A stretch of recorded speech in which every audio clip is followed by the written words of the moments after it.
Welcome to the Cultaholic Wrestling Podcast. If you like a lot of wrestling on YouTube, join our cult. Hello and welcome to the Cultaholic Wrestling Podcast, joined by Maffew in his room like a dirtbag, Jack the Jobber in his front room like a lesser dirtbag, and Ross on Wrestling, the most professional person still going to work because nobody else is there.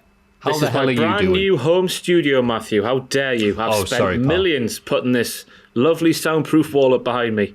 I just got one too many noise complaints doing my videos 3 or 4 times a week, so I was like, this is getting out of hand now. Time to go back to work. If Boris said if you can, or if you must go to work, you should go to work, or something.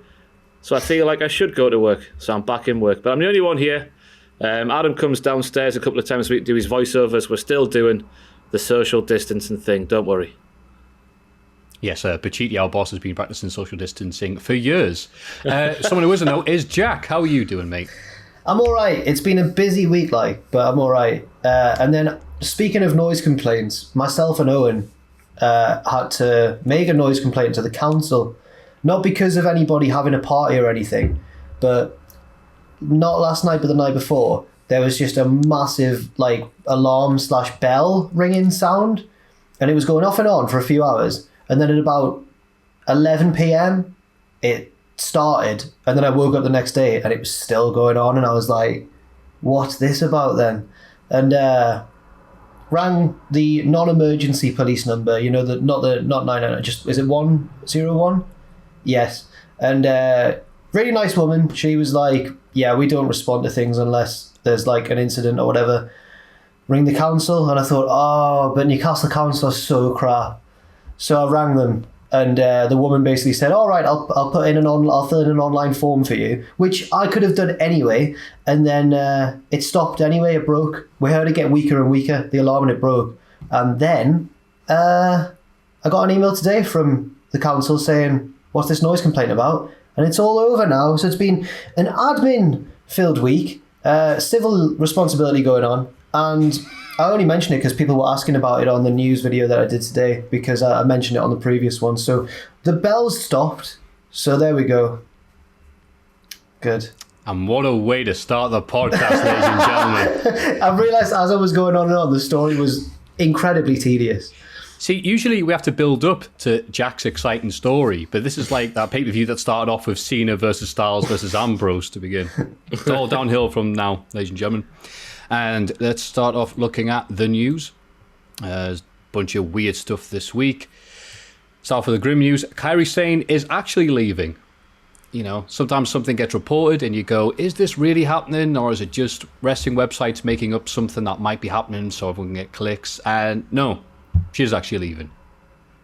Bugger. What do you think, Jack, other than bugger? Everyone seems really sad, don't they? There's a bit of an outpouring on social media, all of the wrestlers saying, you're the best, goodbye. And just another story of an NXT call-up who wasn't used to their full potential, Maffew. Oh. Yeah. Well, I'm sure we'll get to more stuff about Kyrie Sane later on. Kofi Kingston sidelined for 6 weeks. Didn't say exactly what, but we'll get into that in the most exciting bit of the podcast, the SmackDown recap. Cody Rhodes, we can call him Cody Rhodes, had this story about AEW and the relationship between the Good Brothers, because Luke Gallows did a thing saying he was a bit worried that there was heat between them and AEW because they were offered something. WWE offered them a huge deal that they couldn't turn down, so they re-signed. So he says, I think there's heat. And Cody said, no, there's no heat. He says, I love Gallows. He is the King Carney. He came to my house prior to the re-signing with WWE. There were some discussions, and he actually told me a number he was offered, got drunk, and then not realising it only an hour later, told me a different number that was, of course, higher. I love him. You can't not love somebody who was that carny and that goofy. That'll be their AEW tag name when they come in. So, yeah. That's pretty much it in the terms of wrestling. Apparently, Steve Austin, they'll be doing Steve Austin night when they can let fans in again, but that'll be in 2022, so who cares? And the only other bit of news I've got, unless I've missed something, is... Lads, my doorbell's about to go. I just heard the Amazon. I just saw the Amazon man pull up there. Did you? I saw him. Do you want to go get him? No, I'm sure Owen will. Oh, here's the awkward tension. Oh, I There's cracked two the whip. housemates. And they're both thinking the other one will go get it. Don't pay Owen for now. Owen, pull your finger out, Owen. He can't hear me, can he? He's got headphones. I think it's my new trainers as well. Owen, I'm getting a call now. The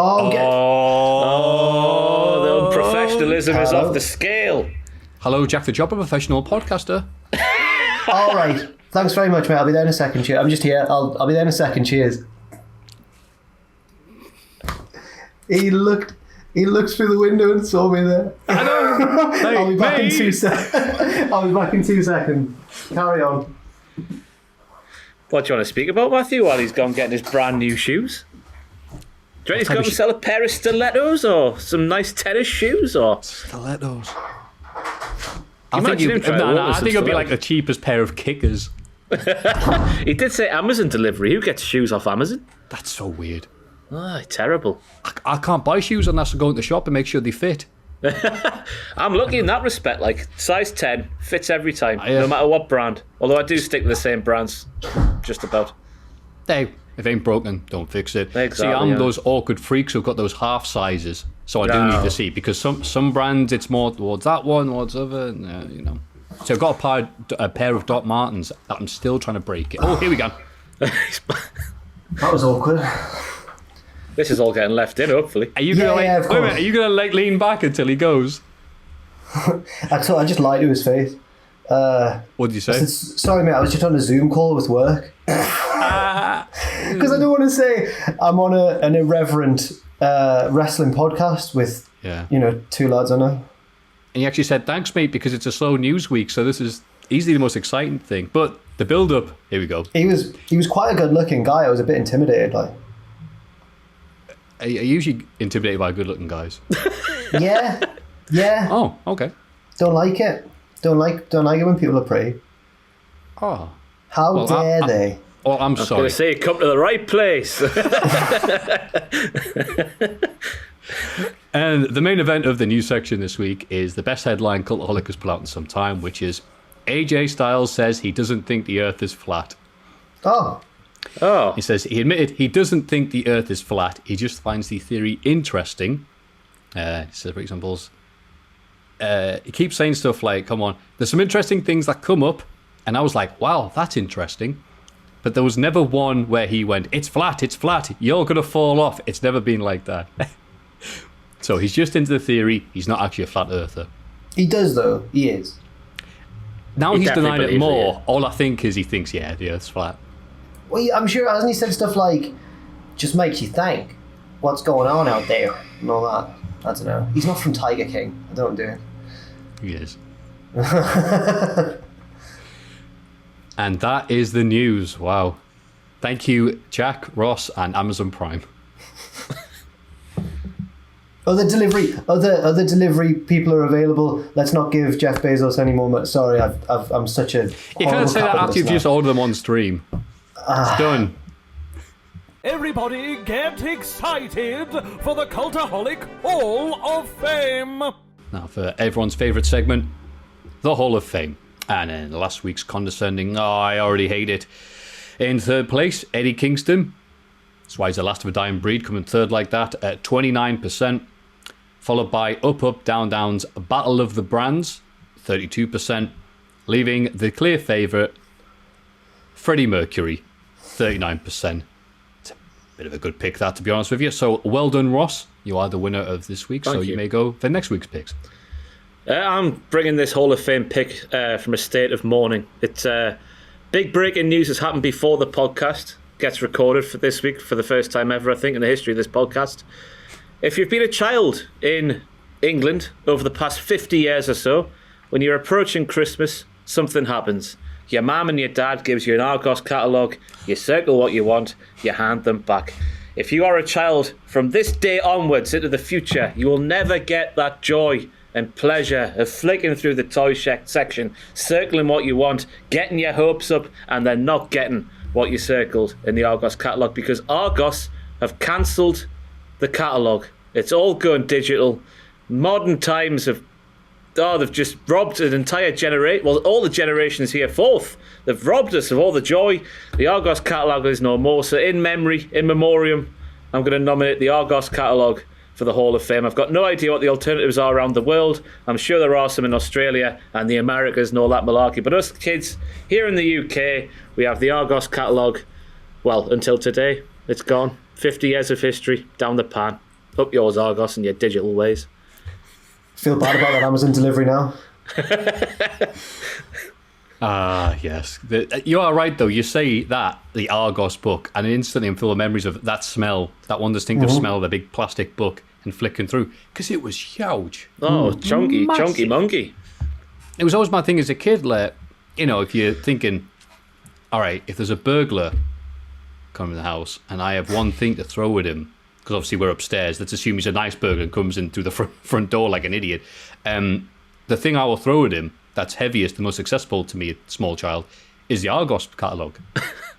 Top of the stairs down here, he's not getting up. That's Home Alone, but in real life. I've just got a horrible notification there on my phone.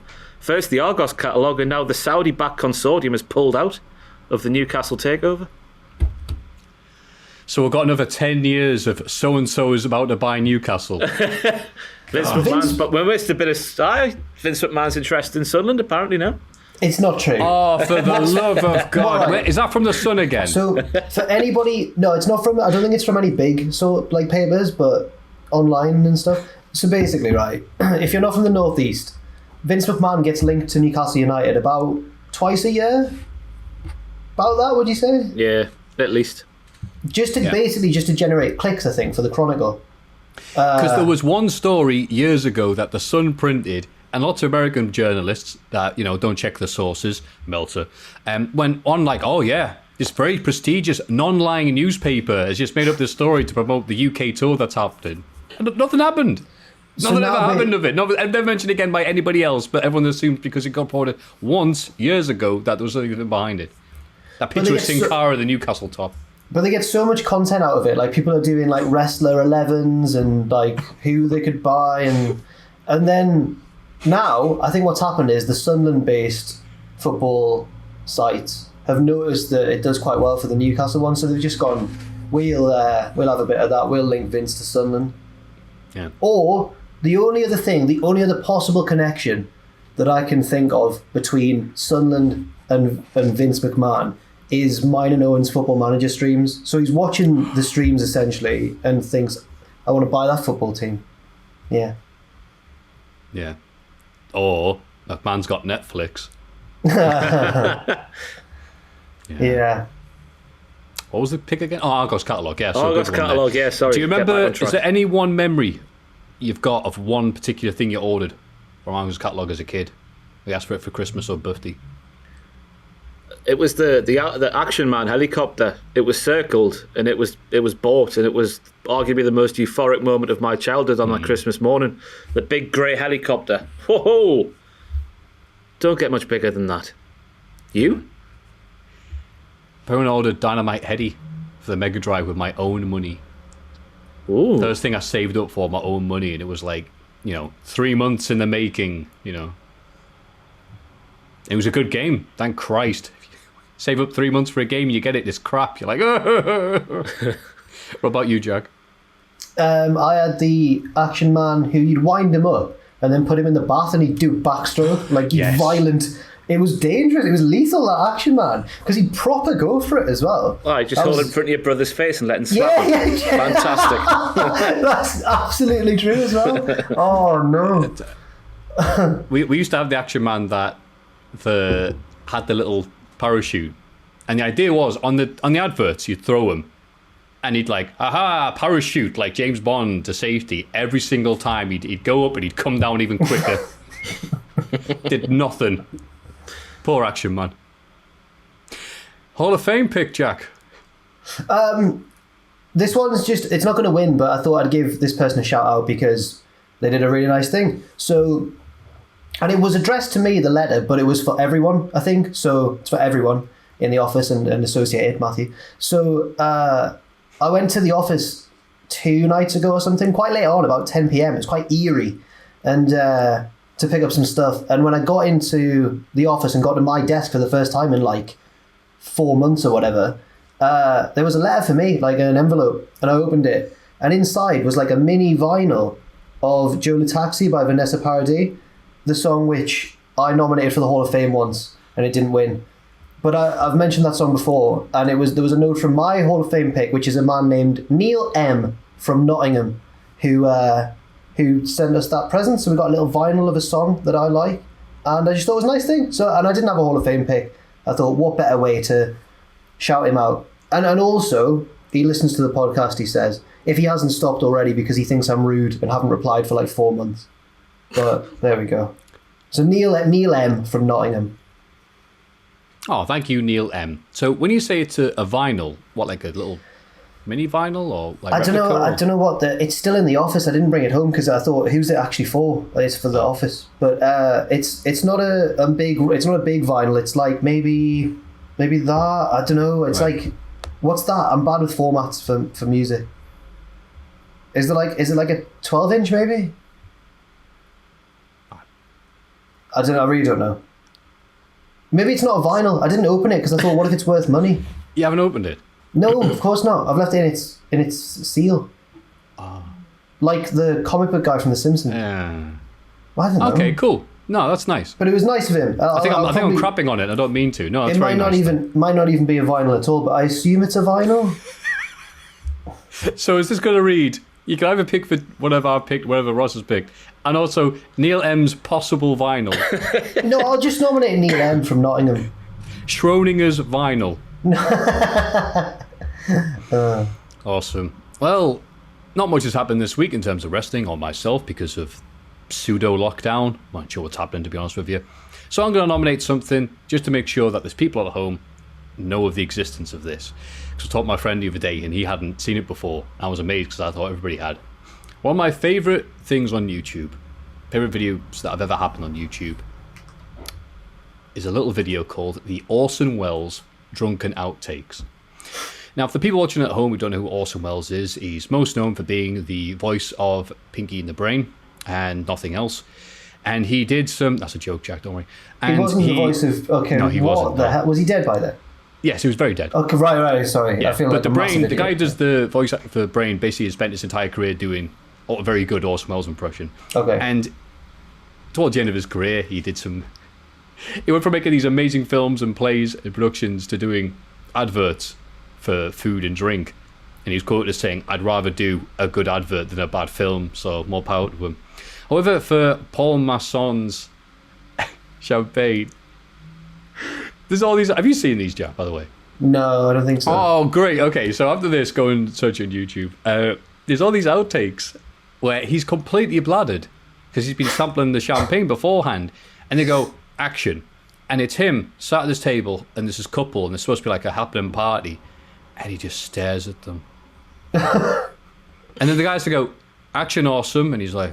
Awesome. Awesome. Wells. Awesome. To his, Orson is his name. All his victims drink the wine.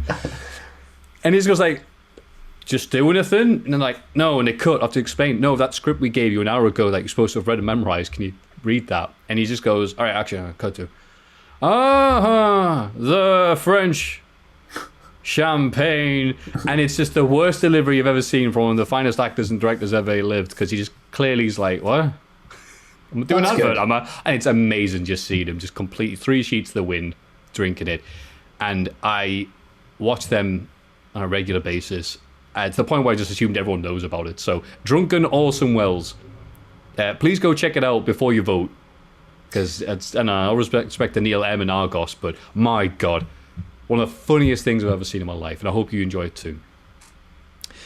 Wow, what an amazing thrown together WWE main event episode this Hall of Fame selection was. The soon-to-be dead Argos catalogue, Neil M, maybe it's a vinyl, maybe it's a bomb, who knows, and Drunken Orson Welles.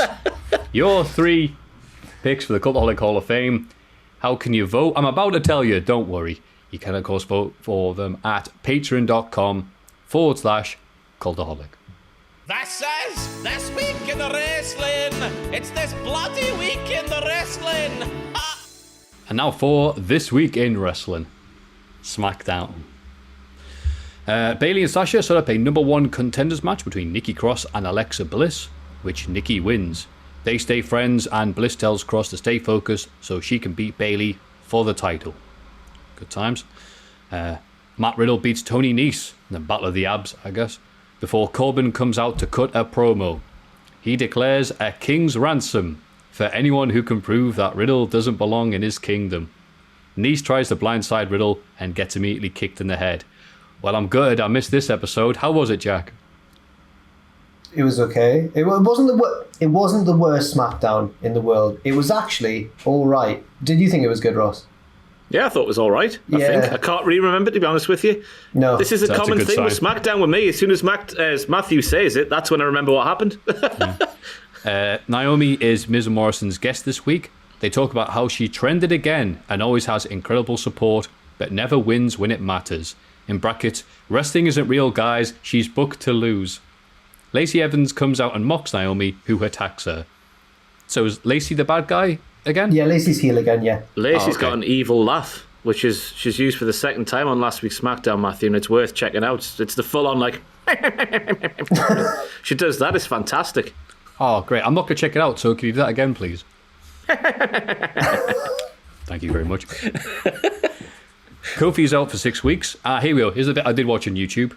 And tells Big E that it's his time to shine now. And yes, I was very happy to see that, because I think everyone's like, oh, they're going to split up. Singles push for Big E. And this was like, no, we're not splitting up. But you can have a singles push because the rest are deed. And yeah, absolutely. Put a rocket on Big E and take him to the moon. What do you think, Jack? I agree. I've not really got anything else to say. I just agree. Great. I'll do the last 2 bits then. Gran Metalik wins a 4-way IC #1 contenders match against Lindsay Dorado, Drew Gulak, and Shorty G. Is Shorty G been on TV? Yeah. Mm-hmm. I imagine they take this time during lockdown to change his name to something better, pretend that didn't happen. He's still Shorty G. I honestly thought Shorty G had a chance of winning this one. I thought he was second most likely behind Gulak. They were building to something else during this match, because while he didn't win, all the commentary was like bigging up Shorty G, and during the match he was the most dominant one. So I think down the line we're going to get Styles versus Chad Gable for the Intercontinental Championship. And I'm looking AJ forward Styles to that. versus Flatty G. He slaps Flatty G versus Shorty G. Jeff Hardy wins the bar fight against Sheamus. How was it, Jack? Looking at you. I must confess that I have not seen the bar fight yet. Oh no, Ross. Nice of you to ask. I thought it was actually good for what it was. I thought if this was on the Extreme Rules card, it would have been the most extreme thing on it. While yeah, they could have glassed each other with bottles and whatnot, like you do in normal bar fights. Jeff Hardy was throwing basketballs at Sheamus. Has he Jeff gone for Hardy. you, Maffew? Oh, so off. Hello, am I back? No, Jeff Hardy was throwing. You're back. You're back. I'm Sorry. back. Sorry. Am I back? You're back. Yeah, we can see you. We can see you. Jeff Hardy was throwing basketballs at Sheamus instead of glassing them with a bottle. Sheamus was putting Jeff Hardy's head in an actual urinal, which has been pissed in by hundreds, if not thousands, of willies, which I thought was disgusting because people found it was an actual bar in Orlando. Jeff Hardy is a supernatural character now because Sheamus sort of puts him down on the ground for a period of time. Because Sheamus came dressed like, I don't know what, like an Irish fella in a bar fight from the 1920s. He had a vest on and suspenders and long trousers and big boots and whatnot. And he put his little trilby hat on Jeff Hardy's face. He walked away. He drank a Guinness incorrectly, which I cannot believe is something that happened. He didn't let the pint settle, for goodness sake. He comes back to Jeff Hardy, and somehow Jeff Hardy's now got face paint on and his eyes have changed, and spooky things are happening now with Jeff Hardy, like AJ Styles in the realms of a cinematic match. He changes from being a normal human being, a mere mortal man, to being a supernatural character. I hope we find out why. And then ultimately Jeff Hardy does a swanton bomb off the top of a ladder, just a normal ladder you'd find in any bar, and then gets the win. I thought it was entertaining. It would have been one of the better things on the Extreme Rules card if it was on the card. Thank you very much for painting such a vivid picture. I appreciate that. You are welcome. I just can't believe Jeff Hardy actually went for it, getting his head. His cheeks was touching the urinal. I can't believe he would do that. I wouldn't. Thank you for pointing out that you wouldn't. I mean, most would, But, we know that for sure now. Well, we've done some things in this line of work, Maffew. How much do you think £5 is £5, Ross. What were you saying, Jack? How much did Jeff Hardy get paid for that match, though? Do you reckon? More than we do for what we do. Maybe we'd have to rethink it if the figure was on the table. Yeah. So, what you're saying is Jeff Hardy has supernatural powers now. It makes sense. When we did the Undertaker has definitely retired thing, and they spent every week on SmackDown going, hey, how about that Undertaker guy? And Jeff Hardy says, he was my spiritual advisor. He's given him some of his power in tribute. There we go. Like it all makes sense if you watch it. It's just a message like, if you stop drinking, you'll gain superpowers. There's the message. God, aye. But don't drink, not drink too much, or you'll go the other way and become really annoying. Monday Night Raw. Randy Orton challenges Drew McIntyre for a WWE title match at SummerSlam. Yes, he does. Then Nia Jax comes to the ring as Orton leaves, and she surprisingly doesn't take an RKO like the Rumble that one time. And she wants a Raw Women's title shot, but is interrupted by Shayna Baszler. They have a pull-apart brawl. Slightly later, they have a match which lasts a couple of minutes and ends in a double count-out. They then have another brawl. Tell you what, I'll read out half the stuff, then go to you, Jack, and then make it a bit more interesting going back and forth. Angel Garza and Andrade win a number 1 contenders tag team match against the Viking Raiders and Ricochet and Cedric. The Big Dom Mysterio confronts Seth Rollins, who says he's here for him if he needs guidance. Big Dom attacks and is beaten down by Seth and Murphy, who are about to take his eye, before Aleister Black saves the day, and he gets his eye stabbed instead. So thanks for coming, Aleister Black. And Big Dom chases off the bad guys with a kendo stick. Later tonight, Murphy beats Humberto Carrillo. Well, those are 3 things that happened. So, any thoughts there, Jack? I don't understand the Shane and Nia thing. I suppose, that they were like, their rage for each other can't be contained. Look at all these men getting beaten up trying to stop them. But it seemed to take up a lot of time for what was essentially not a match. Hopefully Shayna wins and it's a way of getting Shayna over again. But with Nia Jax, you never know. She might just win and Shayna will look really silly. I don't know. Yeah, it's a bit weird because I thought they were going to do the series with her and Asuka. Because they did that one, the non-finish at the other pay-per-view, and then it was like, okay, that was it. So I think pressing the reset button again, now that Brucey P is in charge. Vince Shayna is like Homer Simpson and Mr. Burns. He just never remembers who she is. I was going to do a shave those sideburns thing, but that wasn't Homer. That was one of the baseball players, wasn't it? That's right. Yeah. I can't remember which one it was. Martin Leo Canseco, probably. What a tune that is, by the way. The softball song. It is, yes. Yeah. Mustafa Ali confronts MVP, who informs him he'll be going 1-on-1 against Bobby Lashley, and Lashley wins. And someone's written here, it's sad. Well, yeah. It kind of was if people expecting this big push with Mustafa Ali, but I thought the match was great because Mustafa Ali has clearly been sitting at home week after week going, God, I've been waiting to get those bumps in. Like, he took about 3 here that were ridiculous. So I think he's like a guy who's on a diet and treats Monday Night Raw like it's cheat day. He was all out of this. Sasha Banks becomes the new Raw Women's Championship. Properly this time. What? Wink, wink. Wait, did I write that wrong? No, like everything else in this podcast, you typed it correctly and I butchered it. She became the new Raw Women's Champion. It turns out it is really easy to do that mistake. Beating Asuka ... via countout. So, unless we're using the Vicky Guerrero rule of no, you can't win a title that way. The Undertaker Edge thing from a few years ago. I think that'll just carry on until maybe that SummerSlam show. Stephanie specified last week that it could change hands via countout as well. Oh dear. Then that's that. And basically Kyrie Sane was used as the reason for her losing. So she cared more about her friend than the title. And I thought that was a nice... It was the best of a bad situation, I guess. No. Oh, no, do you disagree, Ross? Yeah, because Kyrie Sane's a professional wrestler. Kyrie Sane's a former NXT Women's Champion. She's a Mae Young Classic winner. Bayley throws her into a roll-up door and she's screaming for help, like she's being attacked with a knife or a sledgehammer or maybe even a sword. Something really terrifying that might kill her. Kyrie Sane shouldn't be doing that. Kyrie Sane's Kyrie Sane. She can handle her own business. Like, obviously, Asuka looked very nice for caring about her pal, but her pal looked really pathetic here, and it was a shame because it's Kyrie Sane. Also, Kyrie's terrified of Bayley, who she beat clean the week before. But forget about that. See, what you're saying makes sense, but at the same time, Bayley's staying, so obviously they make her look really impressive. I mean, what a shove into that door. If anybody else had done that, she would have gotten up, but Bayley did it. Yeah.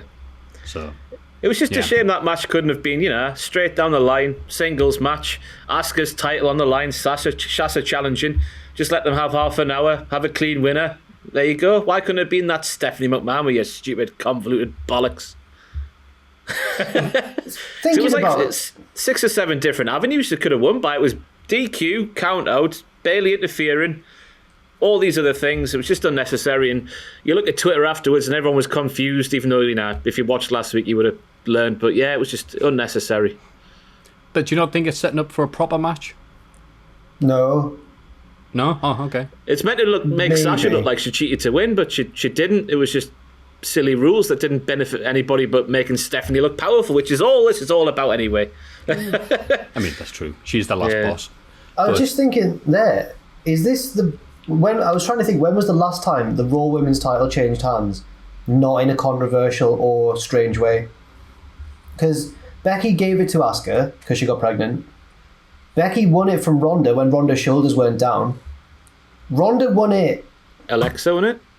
SummerSlam? Oh, that was clean as a whistle. Never mind. Yeah. I tried to be clever, but I'll tell you what. That's a long time ago. Was that SummerSlam in 2018? Yeah. That is a long time ago. Wow. I'll tell you where it might be going, though. Just going off Sasha's promo where she was like, Stephanie McMahon, you're jealous of me and this, that and the other. Oh, don't say it. Don't say it. Sasha on the line against Stephanie. Yes. SummerSlam. It's happening. I want to see it, me. And I want Stephanie to win. No. Wait. Anyway, I'm one of those people who'll be a bit hopeful that we're going to have a proper all-out SummerSlam match because Asuka's like, you haven't probably beaten me. And Sasha's like, no, I have. And that's how it's going to build up. But maybe like everything else, like the Nia Jax Asuka thing, I'm usually wrong. So don't worry. Listen to Ross. And then Drew reveals the stipulation for his match with Ziggler is both men can use Extreme Rules. And he, of course, wins. Orton attacks afterwards and hits the RKO because what else is he going to do? Moonsault. And I thought it was a nice way of ending that little mini-series that Drew and Dolph had. Just to set up Randy Orton. What did you think, Jack?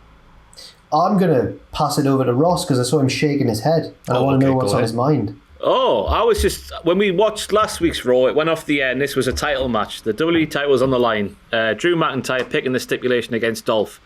We then kick off this week's Raw with Randy Orton just going, hello, Drew. I would like a shot now. It's my turn, please. Thank you very much. That takes you out the moment straight away for the what was at the time, I think, still a world title match. You get to the end of the show, the title's no longer on the line, and then Drew McIntyre picks the stipulation we saw basically at Extreme Rules, but it's worse because now Drew's on a level playing field with Dolph, and Dolph still lost when he had the upper hand. So what's the point? It's just like, you know what's going to happen. I know we know what's going to happen anyway, but like, within the realms of what they were trying to do, it just takes you right out the moment. It was still a really fun match, like what they did and stuff like that, but it just the concept and the order of how everything happened was a bit of a mess for me. Yeah, I agree. I thought because it got revealed, or it was pointed out by, I think, Mike Johnson, PW Insider, just before Raw. He pointed out that on the website it had changed to a non-title match. And I assumed that was because Orton was going to cost Drew the match in challenging him for the belt. He'd run out and boot him, and then that could allow Ziggler to win without winning the championship. But instead, it made no sense. Why wasn't it a title match? What would have been the difference? Because Drew got to pick the stipulation. So do you not think that makes sense? The storyline if I get to pick Extreme Rules. Well, the stipulation was I get to pick stipulation. The stipulation is Extreme Rules, and the title's not on the line. Was that not it? He didn't say that. He didn't say that, though, yeah. Imagine if he'd said that. Oh, okay, yeah, you're right then. The Do you think that's stipulation it? is... See, Mike Johnson or whatever, big wavy Mike Johnson broke down all right, okay, it's on the title's on the line, but then Randy Orton's going to run in. wait, we can't have Dolph as champ. It's non-title. So maybe I love him defending WWE here, but I thought it was all right. I can see where you come from, Ross. Match, yeah. You'd make complete sense, but I'm watching Raw on this level of that happened. Okay, cool. Move on after 5 seconds after it's happened. There's not much I'm going, hang on.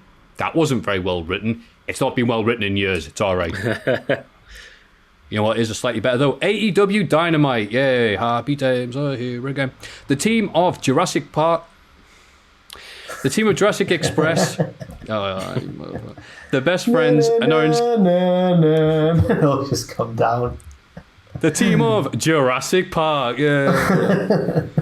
The best friends and Orange Cassidy beat the Inner Circle in a 5-on-5 tag match when Matt Hardy, the good guy, interferes and costs Sammy Guevara, the bad guy, the win. And Jericho announces a rematch of Cassidy in 2 weeks' time and a debate next week. Ooh. Which Jim Ross hated. He hated a lot on the show. He said to Tony Schiavone, "Get out of there, Tony. Who the hell wrote this?" or something like that. But it's not here. It's Jericho, so it's going to be corny and cheesy and everything. Are you still there? Yeah. I'm still here. Yeah. Yay! It's supposed to be Jericho saying this cheesy, stupid thing. We know it is. It's Jericho. He's a big ham, as they say. Just the way he's like, who the hell wrote this? He felt like he was speaking about somebody backstage, perhaps. I might just be being a massive hack here and just making something up. I probably am. It's what I do best. But that's the way it felt to me. Jim Ross hates Tony Khan. Click here. Jim Ross seemed to be in a bad mood last night, I've got to say.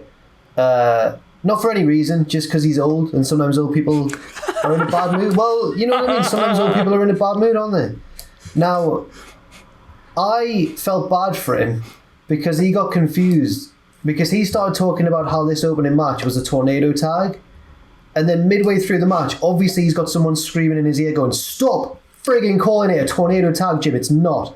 And Jim starts going, "Is this a tornado? Well, the rules even..." He starts to doubt himself. And then straight after the match, Tony Schiavone goes, "Coming up in the main event, it's a tornado tag." And I was like, "Oh, Jim, you've absolutely pulled it up." You can tell Jim Ross was like, "Are you sure it's not a tornado tag? I could see a lot of interference. No 10-second rule here, yeah. Pal. It's not, is it? Oh, all right." So he was like, "There's gonna be a huge tag match next week. I hope they get 2 bloody referees in for this one." Yeah.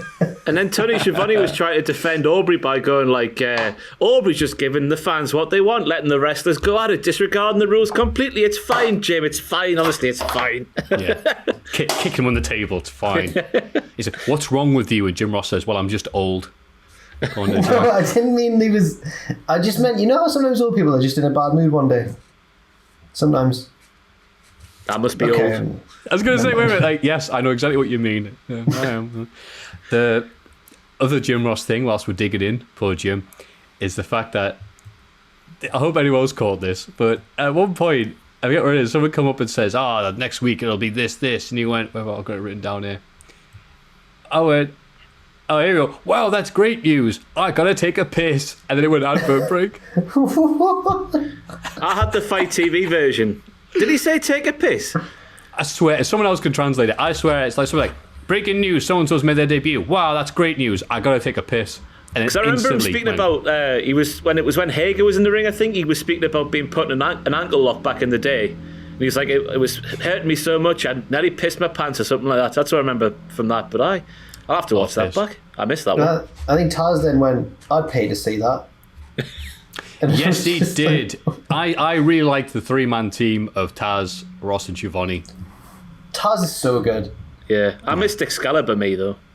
Yeah, he tells you why things are going on. He knows. People are like, what's happening? We're all, as we know, we're all team Bad Day because we're all old. Where's that young, hip, cool Excalibur to translate this BS to us? Isn't it mad that only one of the 3 regular commentators actually knows what's going on? Isn't that mad? Isn't that absolutely insane? Tony's really good, and I love Tony, but it's sometimes like Excalibur's like translating for him and Jim. I don't know, but Tony is great. I feel like I've done him a disservice there. What? Tony Khan, the guy who pays our checks and say good things about AEW every week. Cody beat Warhorse. How did you feel about this, Maffew? I was going to say, I'll explain this, but in the TNT Open Challenge before the Dark Order attack, we'll get on the next bit afterwards. I don't know I don't know Warhorse that much. God, that's hard to say. But I only know him as Danhausen's mate, to be honest with you. So it was like, okay, cool, yay. And I like the idea of people like him showing up. Makes it interesting. Like, oh, which cool indie dudes can appear? Oh, Eddie Kingston's an amazing pick. I think they did everything right with Eddie Kingston and didn't give Warhorse that much to go with. It's one of these things where we hope he brings an audience with him, because Eddie Kingston got a promo, did his style of match, it looked and sounded amazing, and then here comes Warhorse, and he's like, he headbangs. No, you don't get a promo. And then he had the wrestle Cody Rhodes style match, and it was alright. He showed a lot of passion and fire and all that, but if you broke it down, you're like, didn't do a lot of selling for that figure 4 finish, did he? And I saw a lot of people going, I think the best thing I saw was, did you enjoy that Warhorse match? Nay. And yeah, there you go. But I thought it was alright. I like the idea, but I think really Eddie Kingston had everything go right, so actually the person who comes along next is always going to look bad by comparison. So I look forward to, I don't know, Effie making his appearance next week or something. Did you see Danhausen's advice that he rang up Warhorse and gave him on Twitter the day of the match? Did you not see this video? No. So Danhausen, and first of all, he looks so much like you. I just can't believe it, how much he like you. Danhausen cries every time he hears that. I'll never do the show. I don't know what he looks like without the face paint on, though. He's a handsome man. Face paint, yeah, fair. Didn't you dress as him once? That is his face. Cut this out. That is his face. All right, go back. Didn't you dress as him once? Well, put the makeup on. Yeah, it was great because I think him and 2 other people liked it. So. Everyone else was like, nice Joker outfit, Maffew. I'm like, no. You know how his whole thing's that he's evil, but he's actually a really sound guy. He rings up Warhorse. He rings up Warhorse and goes like, he's doing this whole like, this is Danhausen and all that. And then Warhorse is on the other end going, what do you want? And he's like, you have your match against Corey later on. And then he basically tells him that his tactic should be to punch Arn Anderson in the balls and say, gotta love that Danhausen, as he does it. And just like, that's his whole tactic. And Warhorse is like, yeah, I could do that. Thanks, man. And he didn't do it, and he lost. So he should have done what Danhausen told him to do. Yeah. What did you think of this, Ross? Because I know you don't know Warhorse that much, do you? Exactly. I'm back. The sound like funny there. Sorry. Shocked in the terrible. I like how you've gone back to Cultaholic, by the way, and your internet's never been worse.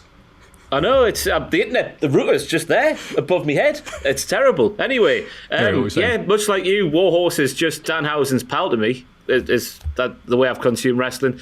And to me, it just looked like a Ultimate Warrior heavy metal tribute thing, which was a bit weird. I needed more like explaining who he was and stuff like that. Like, as you say, what Eddie Kingston got. The match itself was fine. But yeah, I like the way they did. I don't want to see them like do gimmick matches for whoever's challenging every week, but that certainly helped Eddie Kingston's cause a lot more than it did Warhorse's, as you say. Just what you said, basically. You've taken all my words and just said them yourself, so good for you. Thank you very much. What else happened? Because that's the only 2 things that happened according to my notes. So I'll have to go on. Oh, that's right. Afterwards, there was a little guy named Zack Bloody Ryder, it says here. Did I not write any more notes for this section? No. It's all right, though. I watch the episode, so I'll just pretend. Matt, I must have forgot to paste him in, I'm sorry. Is his name? It's all right. I still love you. Matt Cardona, the artist formerly known as this. And I saw lots of people upset that little old Warhorse came out, did his thing, indie wrestling, came out, and then immediately got attacked by Dark Order, and then the artist formerly known as Zack Ryder showed up. And it was like, all right, bye, Warhorse. Thanks for coming. Yeah, make sure you take all your stuff before you leave. Return your key fob and all that. And also, Zack Ryder, this was so weird, because maybe from him interfering and then them going to the advert break, it was like 15 seconds. Hey, it's that guy. How you doing? Oh, here we go. He's helping Cody. Cool. AEW Dynamite will return after these messages. Yeah. He looked huge, though. He looked real jacked. Real jacked, baby. But I don't know if it's because he actually is, or because we're used to seeing him in WWE where everyone is. And now it's like, wow. But I think he did look bigger than he normally is. Do you think that's why they booked Warhorse? Right, Warhorse, you come out first, and then Zack Ryder will come out afterwards. Warhorse is a bit. If they should have booked me if they wanted that comparison, because Warhorse is pretty. He's pretty like a wedge guy, isn't he? Yeah. I think. To be real on the format now, Tony Khan says Marco Stunt is the only guy who can wrestle before Zack Ryder. And what else we got? Dark Order took on Hangman Page and Omega in the best match, the best thing Dark Order's been associated with in ages. The gimmick is one that just kind of is there. I don't watch the show just for this because I think the shots at WWE are like, it's not what I watch this product for. Brody Lee's just like, aha, I'm Vince, get it? Or whatever. Don't care about Colt Cabana. But these two guys, Dark Order Wolfpack, Grayson and Uno, had an amazing match of these two, showing all the double team moves they actually do when they've got no other crap to get in the way of things. So I was very happy to see that. And MJF is on the new way to get heat. That's right. Just weaponize all of Cornette's insults about AEW and make them his own to make AEW great again and to challenge Jon Moxley for the title. Best line was, also, cosplaying as another wrestler is stupid, and that's a stone cold fact, Moxley. Loved all of this. What did you think, Ross? I see you beaming. I am beaming because that might be the promo of the year. Might just be. It's in the conversation at least. Do you disagree, Maffew? No, I'm thinking about one of the other promos of the year because there's been. I can't remember what happened this year, to be honest with you. Yeah. I'm sure there's some other things, but yeah, I don't know what you say, but it was just fantastic, wasn't it? Yeah. I just like the way you called him Jonathan. I agree. Yeah, promo of the year. Prove me wrong. I didn't like it as much, but I know, and I haven't checked the comments on Graded, but wait. I imagine I was gonna get slaughtered for what I said. Tony, don't pay Jack that money. He can pay for his own trainers via Amazon Prime. So I carry on. I just feel like it in Graded when I was talking about it, I felt like an English teacher. I was saying like it's like he had loads of ideas and wanted to jam them all in, and he delivered it superbly as he always does. But it didn't flow for me. It was like he was going this thing and then this thing, and then Jon Moxley, you're responsible for flippy wrestling. And I was like, no, he's not. You're just trying to make it all, you're forcing it a little bit. But I still give it like a B+ or whatever. I thought it was really good, but yeah, I just didn't quite resonate with me. But I do love that he is finally going after Moxley, though. I do like what it achieved. So that worked out so well for Lance Archer, Brian Cage. Oh, never mind. Best of luck, MJF. Nice knowing you. Jericho asked, how do you say son of a bitch in Spanish? And Guevara replied, son of el bitch. Oh, yeah. And the Deadly Draw / Joker's Wild / Lethal Lottery is back. Woohoo! I hate that idea, but I think the women's tag division, if they're going to expand it, needs something for the weeks after that, so hopefully develop. Maybe I'm being positive. Well, we need people to fill up that division, so who should we bring in? Cameron from WWE, aka of the former Funkadactyls, last wrestled 4 years ago. I know you got lots of thoughts on this, Jack. What have you got? I don't know. What's she been doing since? Has she been wrestling on the indies? No. Last match on Cage Match was WWE 2016. So no indies. Why? I've got She's been training for this moment. Go on, Ross. I reckon AEW are sort of playing on our perceptions of Cameron. Cultaholic Internet. Both appear to have frozen. I think I'm back. Hang on. Here we go. I'm back. Hello. How bad is this? How is the internet that bad in Cultaholic? You're the only one in. He's there. The router is just here. Am I back? You are. You're a bit blurry for me, but you're doing such a dishonour to Cultaholic for this podcast. I'm sat 2 yards from the router. It's unbelievable. Anyway, am I back, right? Can I speak? You are back. Yeah. Right, I reckon AEW are capitalising on our perceptions of Cameron, and they've paired her with Nyla Rose. So Nyla Rose, to win the tournament, has got to drag Cameron along with her, and the sort of Nyla being playing the straight character, I should say. Cameron not being good and maybe getting in the way and doing stuff like that. That'll sort of make an interesting partnership. Maybe that's why. Unless Cameron's just got really good over the past 4 years, she's trained every single day for the past 4 years and becomes some sort of technical master. Who knows? Who knows what they're doing? I can see it. Can see it. Yeah, because it'd be funny if Cameron gets in the way, then Vicky Guerrero has to berate her. and stuff like that. So, yeah, maybe it'll work. Who knows? Let's see what happens. Let's let it happen before we judge it. Okay, fair enough. Well said, Ross. I cannot wait. And that was AEW. Wasn't as good as last time. Wait, there was the main event as well. There's one more thing as well. And was that one of those tornado tag matches that I've heard so much about? It was. Yes, it was. It was no DQ as well. It was no DQ tornado tag match. All the gimmicks like James Bond's car, Brian Cage and Starks showing up for Moxley and Allen to get their revenge on them. Lots of skateboard-related offense here, just in time for the Tony Hawk's Pro Skater remaster. And obviously they get their revenge, and then Darby Allin eyes up Jon Moxley. Can't blame him, he's only human. What do you think there, Jack? Where did Darby Allin jump from? At the start?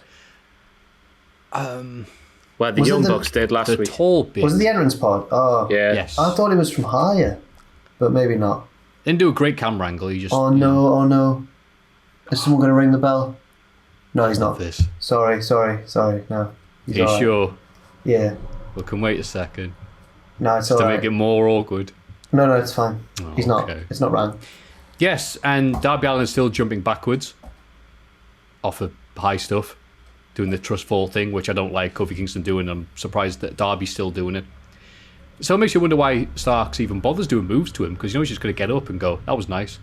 But it's good that he wasn't horribly hurt after last week's bloody back into the left bit. But yeah, I like this, and I like the idea of Allen and Moxie teaming up, but also going, oh yeah, I like the look of you too. So, but the highlight of this little episode was FTR getting together with Anderson and Hangman Page. They're signing and drink together, with FTR demanding tag groups and 10-second rules for their matches. So it's all signed now. No, we want proper traditional moves and stuff. Now that they're jumping off the top rope again, at least still got that thing there. Because you know that they're going to reference this when they challenge a tag team to a match. And they'll be doing the relaxed rules stuff. And they'll go, oh, no, ref, he's been here 11 seconds, DQ him. The ref will be like, yeah, you have actually. You've just tapped my stopwatch. Ding, ding, ding. They're like, ah. Well, those are my thoughts and my thoughts alone. No, NXT. The arm thing's interesting, because it's like, what does it mean for Cody and stuff like that? And what does it mean for the Elite? Or FTR now part of the Elite? Yeah. There's lots of permutations here. Yeah. Can the Young Bucks use their cool moves if they have to actually go in 10 seconds at a time like Tag are supposed to? If Cody and FTR make a trio, who's the fourth horseman? Isn't it Mr. 10? No, but he hates Cody. Oh, yeah, you're right. Mr. Action Figure. That's what Meltzer was saying. Who's that? Matt Cardona. Mr. Action Figure. Mr. Action Figure. Because he's Wedge. He has the Action Figure podcast.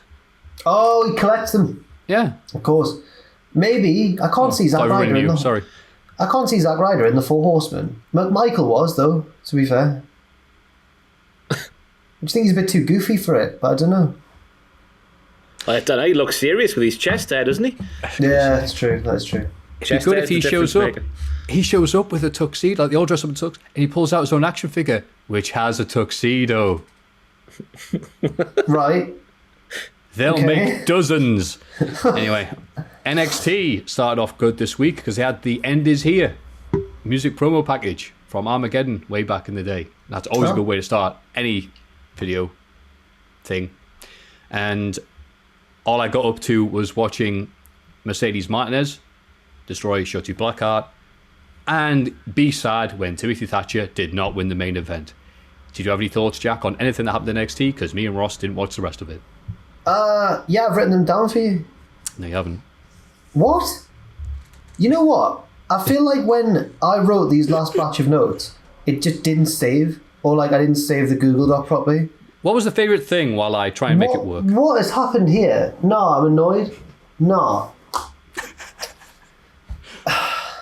You know what I'm thinking? I really enjoyed doing the podcast on Friday morning last week. I thought it was a lot better. I did as well, actually. I friggin' didn't, because I've got such a busy Friday morning. I just can't do that every week. Now, I reckon I can remember most of what happened in NXT. Ever Rise had a match against... Don't call them Ring Camp because they're not.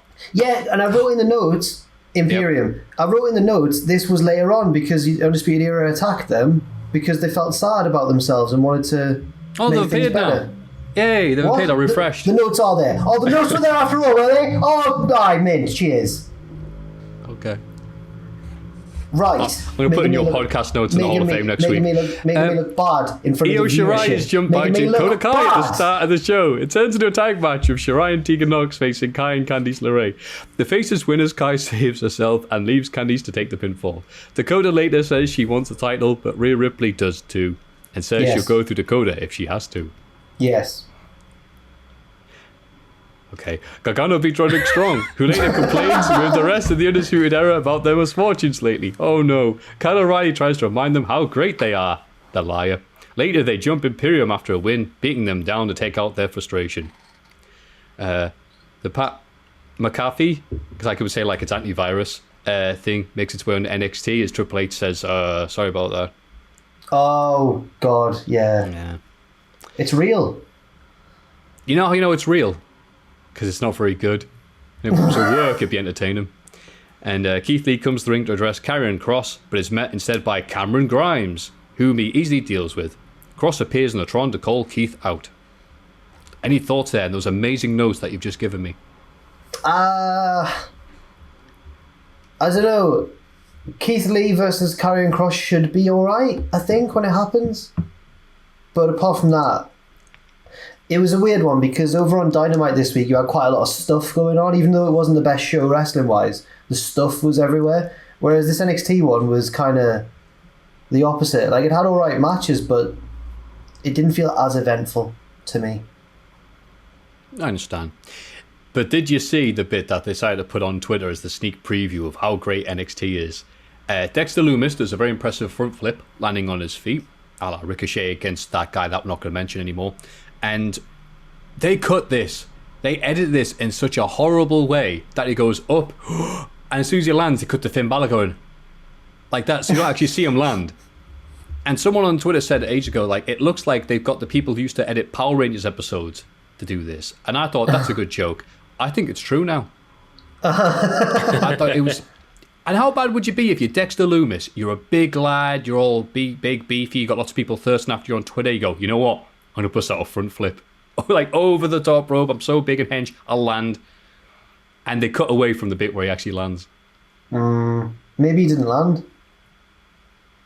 Nice, float away. Yeah. Wow, NXT sounds amazing. That's in the segment. Well, also, we should mention who actually won that match. Oh no, Dexter Lumis won it. Dexter Lumis won it, so he's in the main event. He's in the ladder match, sorry. But his angles are Bronson shattered, Reed. so Timothy Thatcher will be there to replace him. It's alright. NXT's great. Yeah, that seems to be I think that's about it. Let's have a rummage in our mailbags. And just to rest assured some people's minds here, I didn't realise that Jack wrote these notes seconds before he came on the podcast, because I checked it a few minutes before he came on, so people don't think that we're well prepared here at Cultaholic. We are very especially prepared, and if you don't believe me, you can ask Ross's internet connection. Oh look, it's the mailbag section. Tope con morning, lads. First, thank you so much for the content during these trying times. I am an essential worker, stocking the groceries you all need, and the podcast help keep me sane, especially when the toilet paper sells out. Bloody hell, well, thank you very much in advance. I've been rewatching 2,000 pay-per-views for my podcast and saw something crazy I completely forgot about. Rikishi hitting a top cage splash on Val Venus. My jaw hit the floor and I replayed the clip on loop, like Sector 7G security footage from the 70s. I like that reference. So my question to you is, what are some underrated moments or bumps that often go unnoticed or forgotten? Hungrily yours, James Frett from Ontario, Canada. Thank you, James. Ontario, isn't it? Ontario. Yeah. Ontario. Ontario indeed. Anyway, thank you very much, James.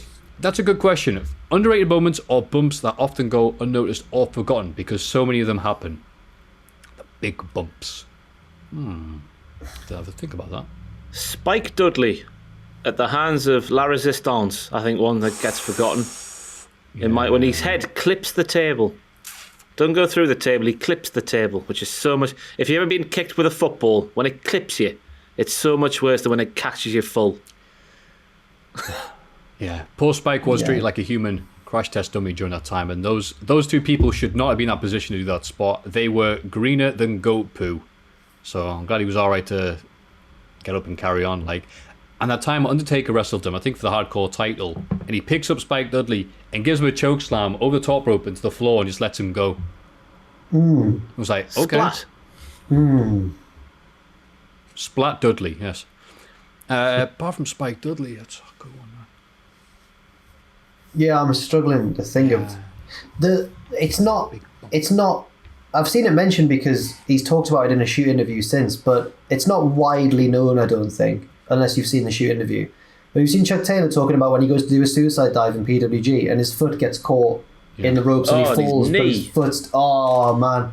Oh, that looks nasty. And the ref's like, oh my God, and tries to free it. Oh, it's so bad. Yeah. I'm sure that happens to quite a lot of wrestlers, actually. Yeah. I've got one, and it's from 2000 pay-per-view. I don't want to say pay-per-view from 2000, I should say, not 2000 pay-per-views back-to-back, all that. Feels like some of these weeks here at the Cultaholic HQ. Edge and Christian versus the Hardy Boys cage match for the title. I forget which one it was. It was one of the B pay-per-views in 2000. And Edge takes... I think he's on the cage inside, and maybe Jeff or Matt's on the outside going, no, Edge, go away. Punch, punch, punch. Edge takes the backwards bump off the cage, like the top of the cage, back into the ring. And all the wrestlers, you hear them talk about interviews, they say the most terrifying bumps to take are the ones where your body's basically going backwards, and you're like, okay, well, let's hope that I'll land all right, because that's a huge way to keep your body that straight. And yeah, that sounds. And that's one, if I rewatch it now, I'll go, God, yeah, why isn't anyone gifting that? That's when you think about it, that's absolutely terrifying. There's no tables or ladders involved. So I mean, it's like, Rikishi's must have, it's not forgotten, but Rikishi's must have been so scary. Into the flatbed of the truck. Oh. The flatbed of the truck's good, but yeah, fully loaded 2000 against Val Venus, where it's just him going, like, wait, a splash off Rikishi, off the cage. And then Venus wins anyway, because Taz hits in with a camera, yeah. Oh my God. So gets hit with a splash Rikishi to the cage and still wins. Well done, Val Venus. I'll mention a local one. Which no one says now in 2020. I'll mention a local one as well. Do you remember Session Moth Martina cut her face open at North? Oh. Yeah. That was gnarly. The bag of cans match. Or cans on a pole, whatever it was. Oh, I thought it was the Fatal 4-Way. Oh, yeah, you're right. She Yeah. bleeds a lot, that Session Moth. She did a dive. I didn't see what actually happened, but when she got up, it was just like, oh. Yeah, you're right. And because she's blonde, it was like all in her hair. And, oh my God. And allegedly, and I've never met her, so I don't know if this is true, but allegedly she was meant to be coming to Rise with us afterwards, but then she obviously had to go to A&E instead. So she's notorious for that. She's like somebody else we know who's like, yeah, I'm up for the sesh, I'm up for this. Glug, glug. She's going back to the hotel. You can't say that about Session Moth Martina because you'll kill her gimmick if she's not actually up for the sesh. I didn't say it was about Session Moth. It was like somebody else we know. You said Session Moth was like somebody. Oh, I didn't that. Move on, Jack. You're right. Jen. She also said she was going to win. She was the worst mini golfer because she was pissed. Anyway. Hello, Maffew, Jack, and Ross of Morpeth. In primary school, I used to play the violin, and I also played in the youth string orchestra of the music school. In 2001, when I was 11, we visited our sister orchestra in Newcastle, and I stayed at a family in Morpeth, which seemed to be a lovely town. Also, during the broadcast of Arsenal versus Watford from the last game week, I heard Drew McIntyre's theme playing out in the Emirates when the players came up for the second half, which had me quite surprised. What? My question is... That's the second time they've done that. What, is it the one he uses now? Like, I presume so, because they had Triple H's theme playing a few weeks ago as the players were coming back out. Time to play the game and all that malarkey. My question is, what's been your most surprising, unexpected wrestling-related experience? I love the podcast. Keep up the great work. Cheers. Marton from Hungary. And thank you. The A in Marton has the... What's it called? The amulet. Looks like a forward slash... Not an umlaut. Not umlaut. I can't know what it's called. Anyway, Marton, I assume. Which one? Which letter had the mark above it? A. Yeah, Marton. Marton. Marton. Nicolaj. I think we've had this question like every 3 weeks from someone. It's a good one, though. Most surprising, unexpected wrestling-related experience. So when you least expect it, it's wrestling. Have we had it every 3 weeks? I swear it's a recurring one. Oh, no, we had one, wrestlers or whatever appearing in TV. We did Batista and Neighbours. On the way, beg your pardon. I've got one if you're thinking. Go on. I remember one time I was like, oh, you know what? I just need to go and do something that isn't wrestling related. Go do anything else in Newcastle. So many lovely places to go eat, see, drink, and whatever here in this lovely town that we live in. So I went to see Carl Hutchinson at the stand. I goes, oh, good, a comedian. Great. He'll talk about anything else, politics, the weather, I don't care. He'll ask me what I do for a living, and I have to just say, I'm working at a call centre or something. I'll explain to him, the ins and outs of Cultaholic and talk about wrestlers. And I went to go see him, and he's talking about great stuff, and then just out of nowhere, he's like, "Those was any of you used to watch WWF back in the day?" And I'm like, please say it's fake, isn't it? It's rubbish. You likes That's an Idiot. It's like, oh, well, I'm a big wrestling fan. I'm like, oh. And you knew he was going to go, he's a proper fan, because he started talking about, Whitley Bay Ice Rink. They came here in '93, and I went, bloody hell, all right. Because that's a real thing for some people of a certain age. It's like, yeah, because when they used to come to the Whitley Bay Ice Rink, when that was the big arena in the Northeast for all of 10 years. So that was a surprise. And then he then showed his photo unveiling was him and his mate, including Stephen Petty, all dressed up as wrestlers for some party they were doing. And Stephen Petty dressed as Vader. And everyone's laughing at it. Because Carl Hutchinson's so good, he's getting people who probably aren't that arse, but he's going, well, look at that. I'm going, not only is this guy talking about wrestling, but there's people here who don't care about wrestling laughing at it. I wish I could do that. So, cheeky club there for Carl Hutchinson, who was very funny. Have you got, Ross? I don't think I've got one for this question. Wrestling happening in real life? I can't think of anything anyway. I have one. Go on then. I'm just marvelling at the size of Matthew's water bottle there. I couldn't believe it. Thank you, Jack. See, I've got this and I put it in the freezer and then took it out after a few hours, so it's. I bet that's good. I saw Pac or Neville absolutely off his tits in town once. It was amazing. It was so good.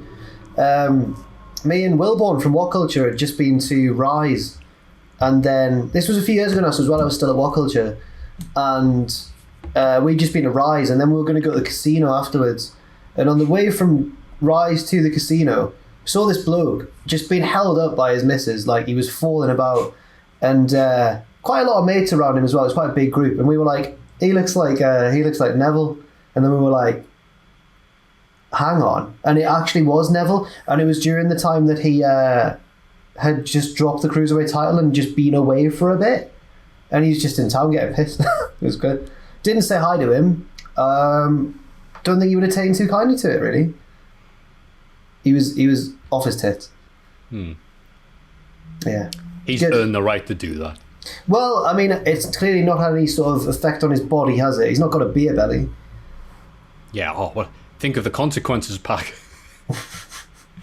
Yeah. Oh, that was it. You know, there were such good questions. We only had 2 this week. That's fine. Quality, not quantity. Oh, we've got a giant Reese's Pieces coming for you in the next bit, so fantastic. But until then, if you have any questions, opinions, or lovely names you just want me to mispronounce, please send them to mailbag@cultaholic.com.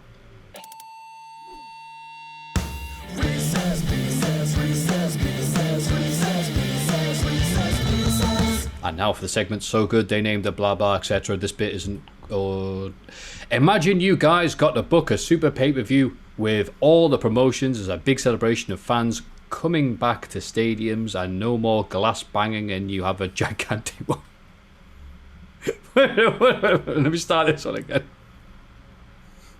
Imagine you guys get to book a super pay-per-view with all the promotions as a big celebration of fans coming back to stadiums and no more glass banging, and you have a gigantic WrestleMania-sized stadium to work with, and they offer you the flowing matches. Okay, following matches, whatever.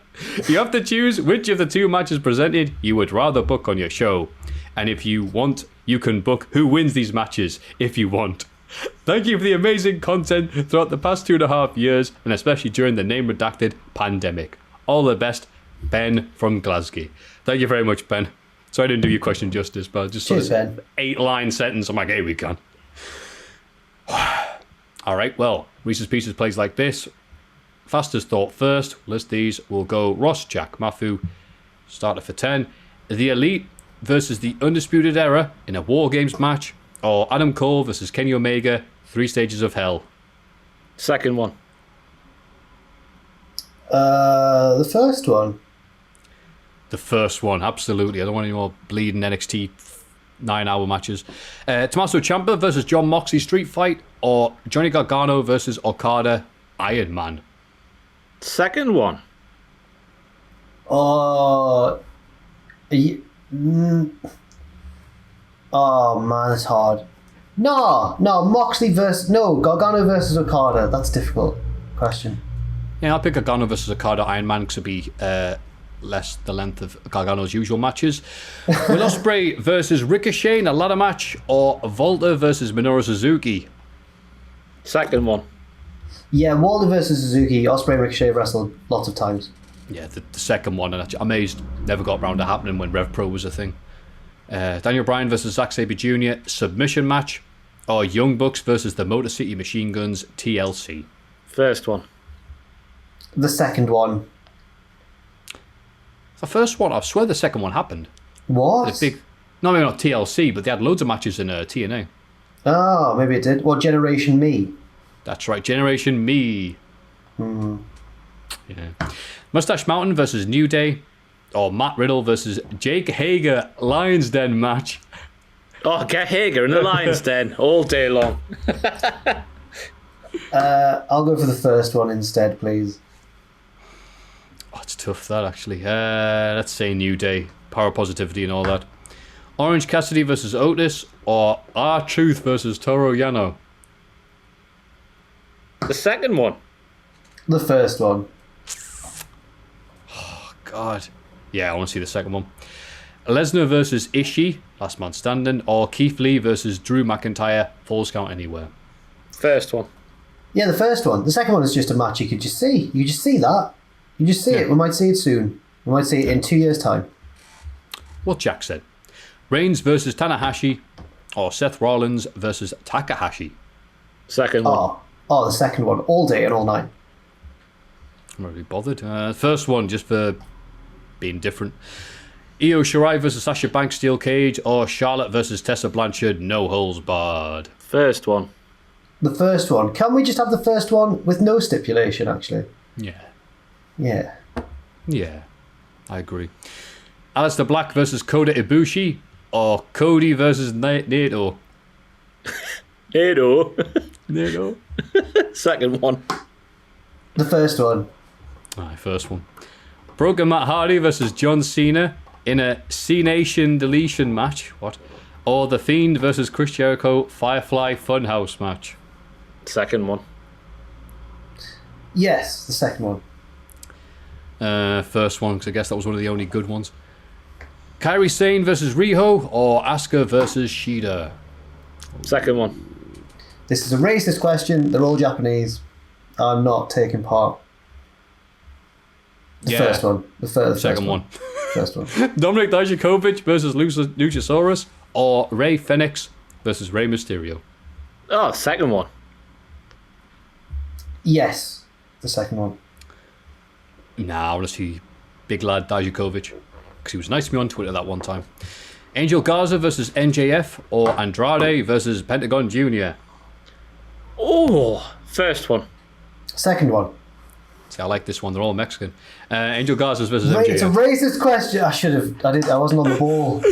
Oh no. Finn Balor versus Marty Scurll, or Darby Allin versus Pete Dunne. I quit. Second one. Second one. Second one, we don't want anything to do with the people in the first one. AJ Styles versus Shawn Michaels, or CM Punk versus Triple H. What? What? Why is that a dream match? The first one. The second, no, I'm joking, the first one. the second one already happened and it was... Yeah, it was awful. Yeah. Kevin Owens versus Joey Janela. I think we already had that. Or Samoa Joe versus Kenta. think we've already had that as well. Yeah, first one. Yeah, probably the first one. Oh, I'll see the second one. That'd be cool. Becky Lynch versus Britt Baker, or Nyla Rose versus Jordynne Grace. Oh, second one. The first one, but it's a close one. I like those matchups. First one, just to hear the promos. Yeah. Shayna Baszler versus Alexa Bliss, or Ronda Rousey versus Mercedes Martinez. Oh, that one. Second Sorry, I've jumped in, but yeah. So I got so excited, I was just like, wow. Yeah. Scott Steiner versus Sid Vicious, who can cut the most over-the-top promo of the match, or Nakamura versus Cesaro, 2 out of 3 falls. The first one should be the main event. The second one, because the first one would just be awkward viewing. The first one, because I want awkward viewing. And that's your lot. Thank you again, Ben from Glasgow. If you have any Reese's Pieces, please send them to mailbag@cultaholic.com. It's Cultaholics. Big question. Wow. What a great podcast, Amazon delivery, and everything else we've had so far, and sparkling water. But that's not all, ladies and gentlemen. The main event is up next. What was the best thing Kairi Sane did in WWE? That is a horrible way of wording that. Let me try that again. That's good enough. That's fine. You think so? That's way too wordy for you. You've got the Kairi Sane keywords in there. You've got WWE keywords in there. Oh, okay. You've ticking all the boxes, Maffew. Excellent SEO. Yeah. Oh, well. Great. I'll be quiet then. Yes. What was the best thing Kairi Sane did in WWE? She is leaving for real, not for play, which is a great shame. I think Jack said at the start of this that he thinks that Kairi Sane was somebody who was really good in NXT, and just for whatever reason, like a lot of people, just didn't quite transition to the main roster as well as could be expected. But so that must mean she did quite a lot of stuff somewhere else. So Jack, why don't you start us off? What was your favourite Kairi Sane memory? I might go for the final of the first Mae Young Classic, because I think it was her versus Shayna, wasn't it? It was the first time those two had wrestled each other, even though they went on to wrestle each other a lot more times. And I just thought it was a really simply booked story where you've got the smaller underdog and the bigger menacing one who's like rampaged her way to the final. And then Kairi beat her, and it was a nice moment and a nice story. Kairi would then, I think she'd beat Shayna one more time in NXT, but she'd often lose to her, so it was a bit of a shame. But for that one Mae Young Classic, I think it rounded off the tournament really nicely. So that's mine, I think, that match, the Mae Young Classic final. Mm-hmm. Yeah, I'll add to that and say I was surprised when she was the one to win, because Baszler had been so dominant throughout the entire tournament. But now, upon reflection, yeah, it was better for Sane than it was for Baszler, because Baszler's talent was just like, oh, she's Baszler, she's hard as hell. Mm-hmm. That's it. That's fine. That's all you need. And I'm glad that they got rematches, because that was what I was going to say. The matches they had in NXT, and just the women on the takeover usually only get one match, I know, but because their matches be different, of the 4-ways and everything else, I appreciate the variety that they had. They weren't all like Gargano matches. So I liked her attitude, like the Sky Pirate gimmick. But my favourite memory is still her accidentally throwing her title in the crowd when she was just going through. I forgot what she was throwing, but then she threw the title, and what was that? While I'm looking up the clip, Ross, what was your favourite memory? Mine comes from a clip WWE released like prior to her leaving this week. It was on the YouTube channel, and it was just her and Asuka stood there, and Asuka was like, I was really lonely before you came to the main roster, Kairi. Aww. You've made me not lonely. And it was just a really nice moment. And now, presumably, Asuka's lonely again, which is sad. Aww. But Kairi sorted her out for a while there, and it was a nice little moment between the pair of them. So that was mine. Kairi Sane just must be a nice person to hang out with, especially if you're Asuka. And a special shout out to putting the NXT title in a pirate chest thing. That was a fun visual with a capital F. That was cool as well. And it was the NXT Women's title that she accidentally threw to someone. And that person took it home, and it's on a mantelpiece somewhere. And it's a shame that nothing goes the way that you want it to plan on paper. Pirate gimmick, pirate motif for this year's WrestleMania. Wow, perfect, right? Sorry about that. No pirate gimmick there. I was going to say it's probably worth mentioning the best Kyrie Sane moment that never happened, because it would have been as well. I remember checking the odds for the Royal Rumble before WrestleMania, and Kyrie Sane for months and months was like one of the favourites purely just because of the pirate theme of the stadium. I wonder though if they'd have actually done it, because they were only in a tag match. Her and Asuka were the tag champs. It wasn't like a big singles title match or anything. But I hope they would have done. That would have been very good. I was doing sort of gimmick where she shows up via pirate ship on her way to the arena, like Lex Luger landing on the USS Intrepid to body slam Yokozuna at one time. Do you remember do you remember just at the start of the lockdown when everyone was feeling a bit like, what's going on with the world? I don't like this. And wrestling had just kept going without fans. And Becky Lynch, in a really tone-deaf way, just turned up in a truck and went, "Do you like me truck, lads?" And everyone was just like, "Becky, it's not the time for such joy. Just leave it alone, please." It was so weird. Yeah. That's not to worry, wrestling will be around forever. Nothing will happen. Yeah. Do you like me 18-wheeler there? Oh, that's just worse than the last time. That's so much worse. That's so much worse. Yeah, that was definitely Kyrie Sane's best moment. Well, just because the thought of Kyrie just rocking up in a pirate ship anyway, regardless of the pandemic, would have been very hilarious. Yeah. But yeah. Oh, that's it. Becky Lynch comes back and does the horrible accent that Jack just did. Goes, "What happened to me truck?" And it's like pirate ship just flattened it. Pirate ship on wheels. Whatever. Yeah. Nothing's real. Yeah. It's a shame. I feel like we should have more moments to talk about, and I think that reflects quite a lot on how she wasn't used to her best on the main roster. I agree. The last few months with her and Asuka being great, but it's weird when you say, "Oh, there's great matches in NXT," and then she came on Raw and she played the flute and was just having a nice time with her mate. And that's honestly be the bits that you remember these last few months at Raw, because all else has happened. You know, everybody else, every other mummy that's escaping a curse has appeared on TV, and then there's, it's Kairi Sane playing a flute. Like SpongeBob's nose. So I don't know. It's a shame. Yeah. Hopefully, I mean, apparently she's leaving to go back to Japan, isn't she? So hopefully she'll be like happier and stuff back there. Isn't it? Yeah.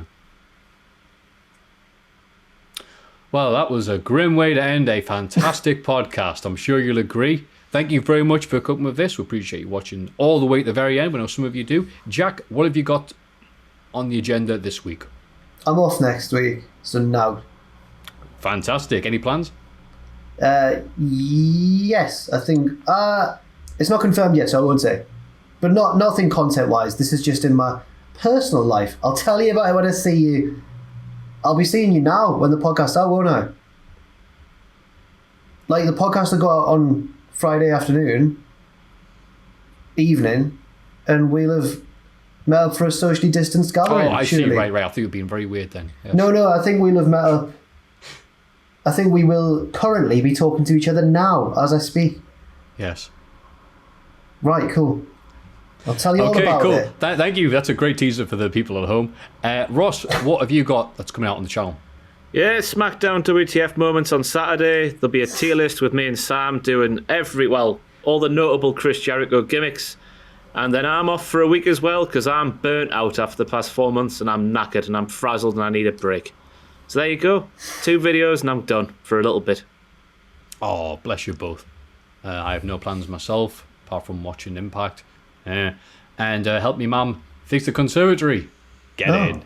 What an amazing, thrilling, suspense-filled week we all have. But there's 2 people that deserve a break during the climate of what's happening. It's you 2 fine folks. And it means that next week's podcast will be firing on all cylinders. Cannot wait. But until then, please, if you have any questions for us, you can send them to mailbag@cultaholic.com. And if you want to vote for any of these 3 fantastic... I'm not going to be on next week's podcast, Maffew. No, I'm not either. Oh, I see. You mean for probably a week. Oh, okay, cool. And you won't be either. It'll be Adam and Tom, maybe. That's normally who steps in, isn't it? Well, and all the comments will be like, "Why can't it be this every week?" Yeah, it's really nice for people to say that, isn't it? Yeah, it's really nice. Yeah. Really fills you with confidence when people say that. Anyway. So Adam will be here next week, but card subject to change. Until then, if you want to go to patreon.com/Cultaholic to vote for any of those 3 fantastic choices, you certainly can. Don't let us stop you. But until then, good to see you. Well, good for you to see us, I guess. And make sure to put your hands up to the webcam. And before the Wi-Fi in Cultaholic HQ breaks out, on 3, 1, 2, 3, join us. Join us. Wagga, wagga, wagga, wagga, wagga, wagga, wagga, wagga, wagga.